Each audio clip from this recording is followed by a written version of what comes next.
Rolling? Hey everybody on YouTube, it's Rawze from Rawze.com. I have a friend of mine's truck here today. It's a 09 287 Peterbilt, or 387 Peterbilt, sorry.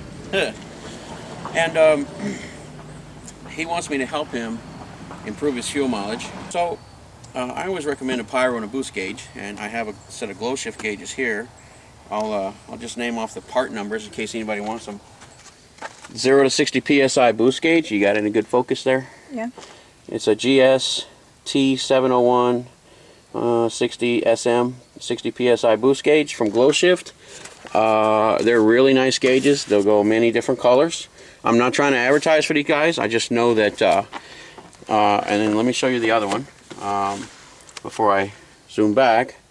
This is the exhaust temp gauge. The GS C708 1500 SM, I think it is. 1500 degree Fahrenheit exhaust temp gauge. And we're going to put it on his 387P with a Cummins ISX CM871 motor.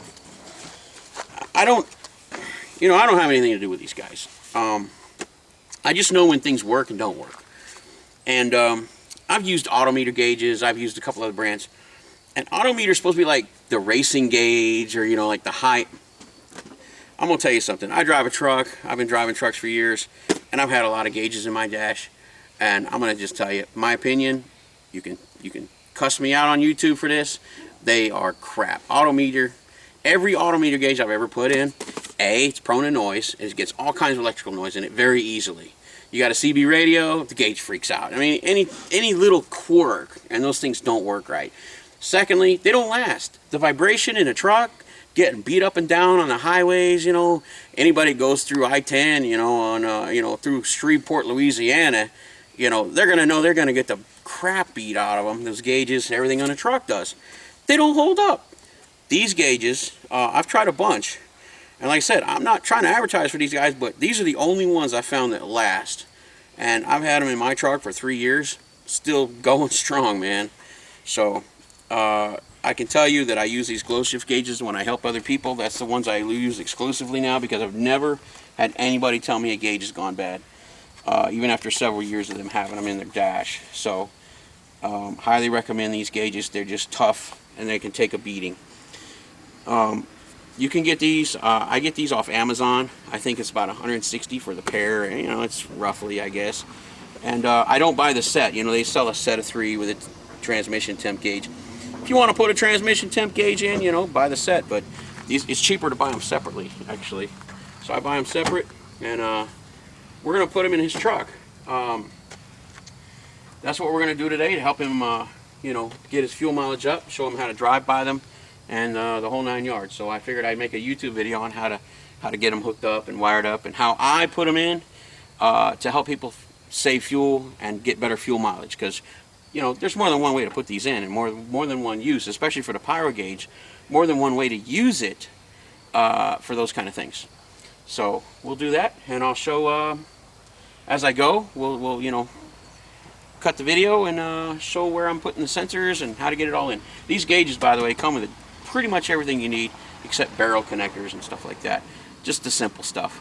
It's kind of like connecting them up. It's kind of like if I had to equate it how hard it is to do, I'd have to say it's close to installing an aftermarket stereo or something. It's not hard. Some people that might be hard, but for a lot of people it's not really that difficult. So we'll get started. Rolling. Alright, let's take this out of the box. First thing I do is I try to install my pyro sensor and get it out of the package here.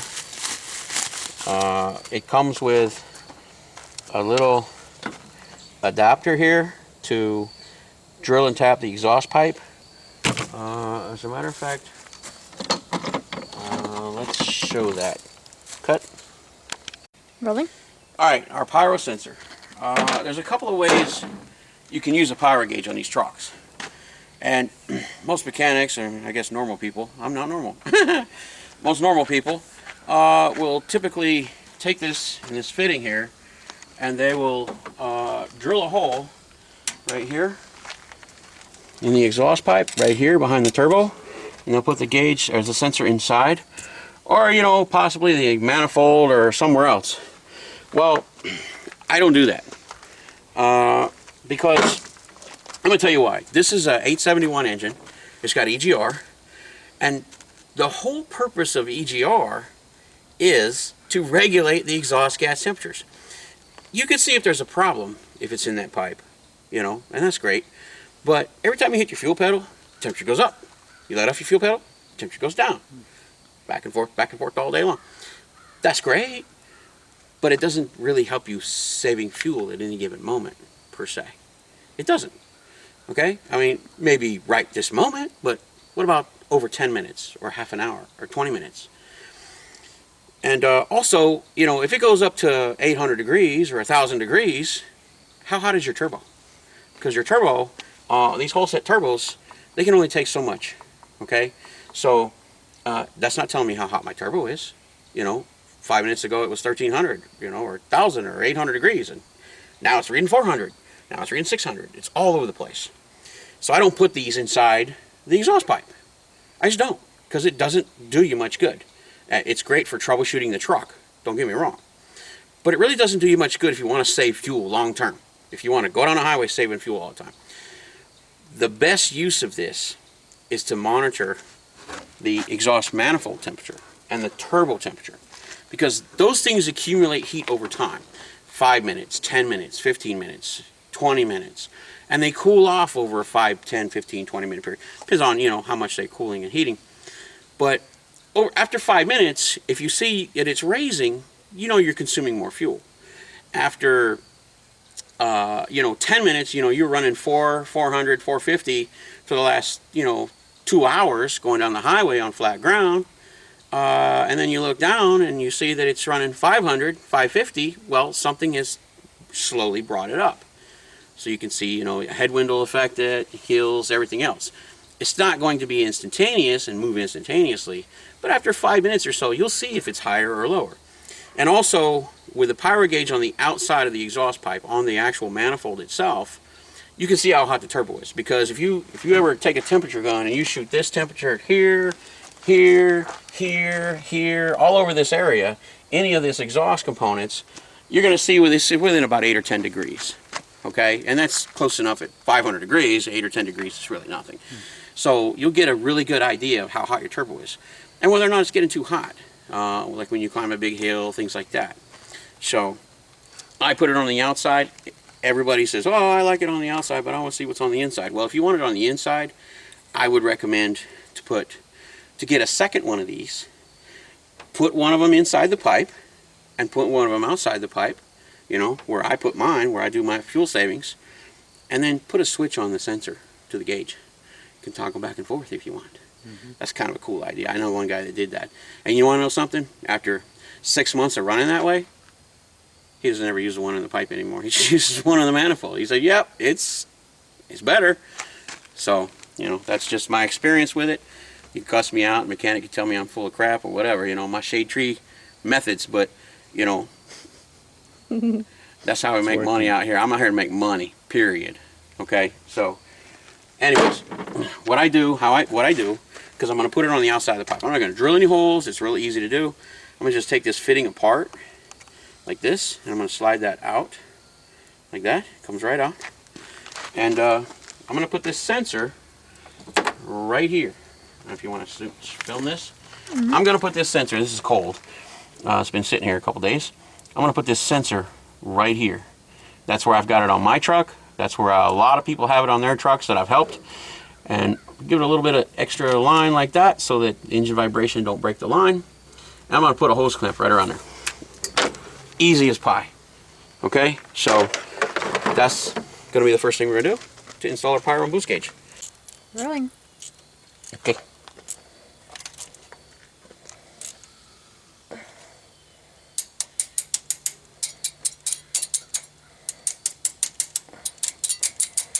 The little hose clamp's a little long. I think we'll cut it off with a Dremel tool. There we go. We'll get our little Dremel and cut that off. Cut.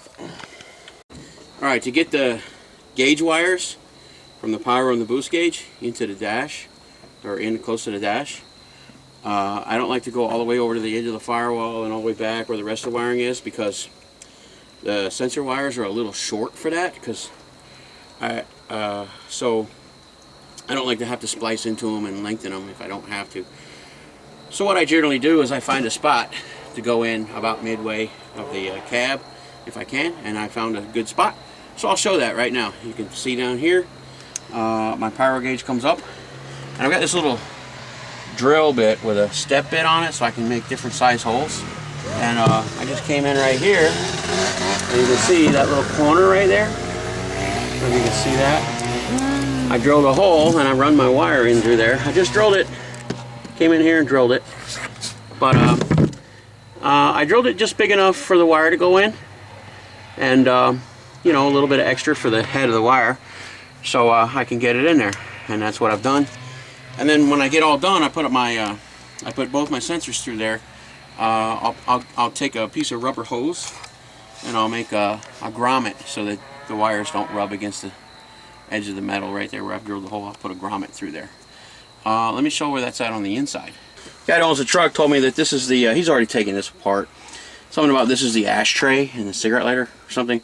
Hole. We've taken all this apart, but you can see down here, if you look straight in behind it, you can see the wire coming in from the outside. I'll move the light away. You can see the little hole in there. Just reach in here and grab it. There we go. There it is right there. So I'll bring that wire up. And there's our pyro sensor coming from the outside. And I think he wants to put his gauges here. I think he wants to drill through that. It's his truck. We'll do it however he wants. So we'll put the two gauges right there. I think he wants to mount a stereo or something here. He wanted to reserve this for some reason. I don't know why, but that's where he wants his gauges. So that's what we'll do. We'll drill these out, Dremel them out real good, put the gauges in there.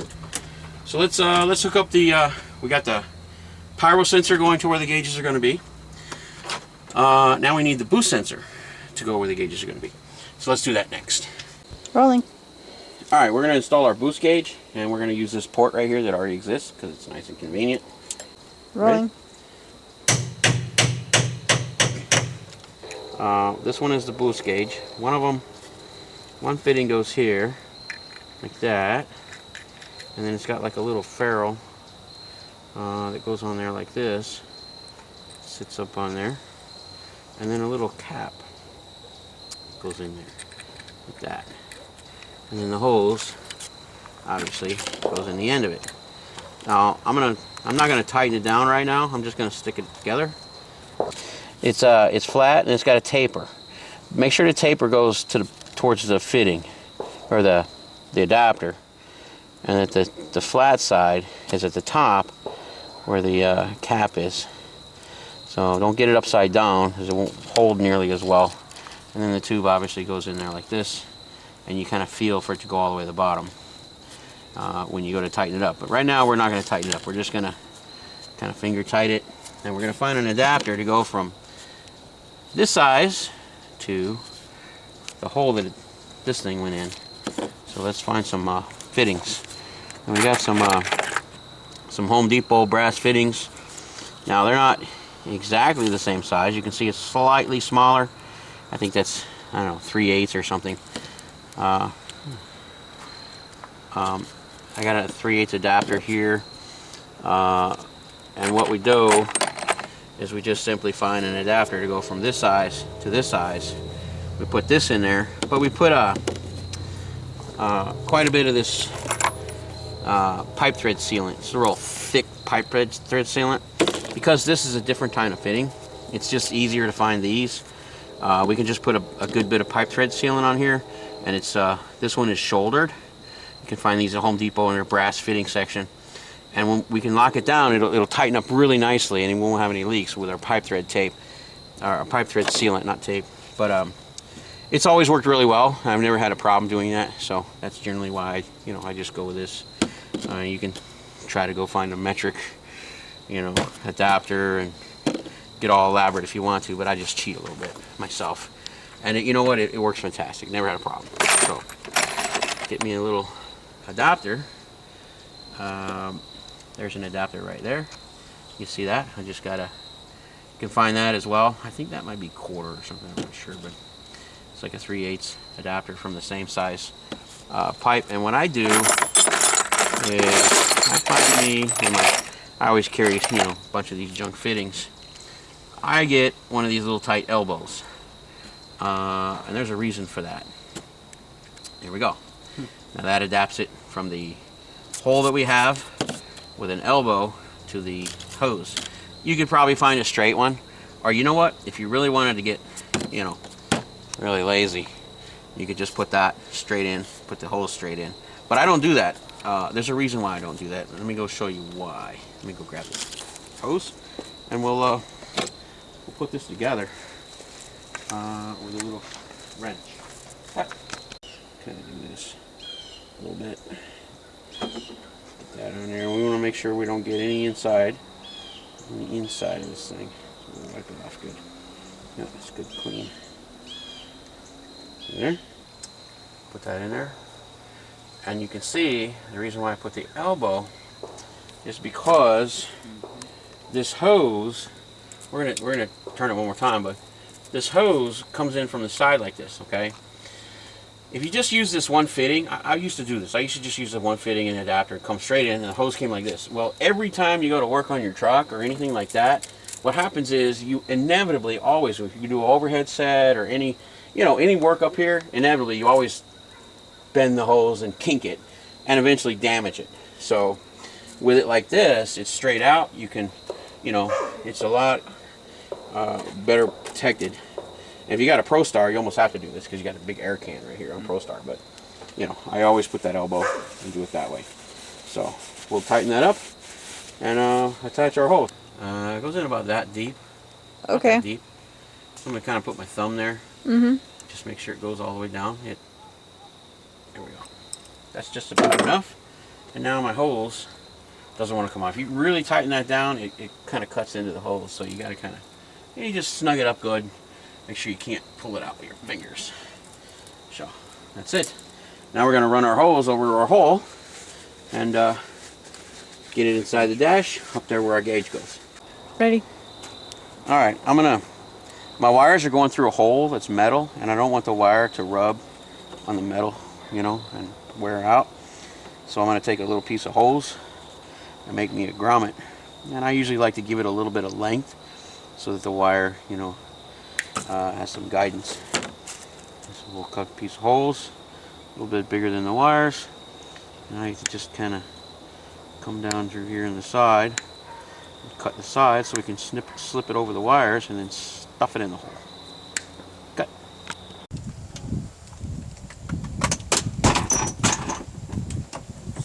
How's that, huh? Rolling. Alright, so I drilled some holes in the dash where he wanted me to put them. He helped me do it. And this is the Pyro. He wants it on the right, so we'll put that one in there like that. On the boost gauge, I'll show how that, you know, it comes with like a little thing here. You put it on the top if you want, or you can put them in without. That's without. And of course, he wants them with, so with these little rings. So we'll put the rings on there. Like that. Get them on there nice and snug. Line it up. Try to get it lined up. And get them in the hole.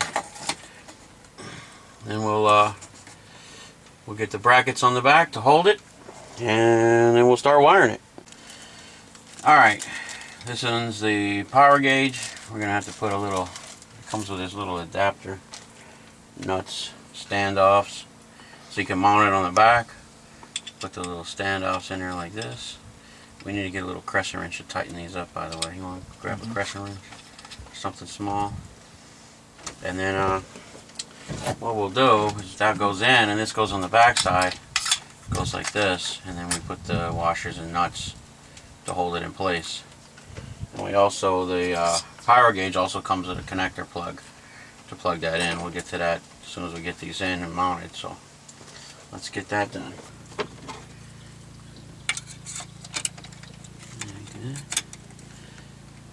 Looks like it's going to be a little tall. So I'm going to have to shave a tiny little bit off the end of the bracket there with our Dremel tool. We'll shave a little bit. Yeah.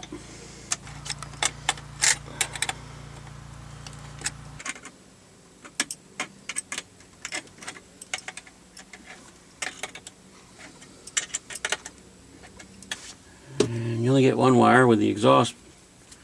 Now this exhaust has this guy, which is the connector to this guy. That's the exhaust temp sensor. What I like to do is I like to twist these, because if there's a CB radio or some other kind of radio equipment, it can interfere with this. It's not really prone to on these gauges. Auto meters are much worse, but just to be safe, I always twist these so that I know I won't have any problem. I've never had anybody tell me they've gotten any problems like this, so I like to take them and twist them really nice and snug around each other like this, and get them like that so that they're less susceptible to interference from radio equipment. Alright, got them all twisted. That pink and yellow, or pink and blue. Pink and blue. Yay, can't name my colors. Get this plugged in here. Take this one, and I'm going to plug this one into here. Obviously blue to blue, pink to pink.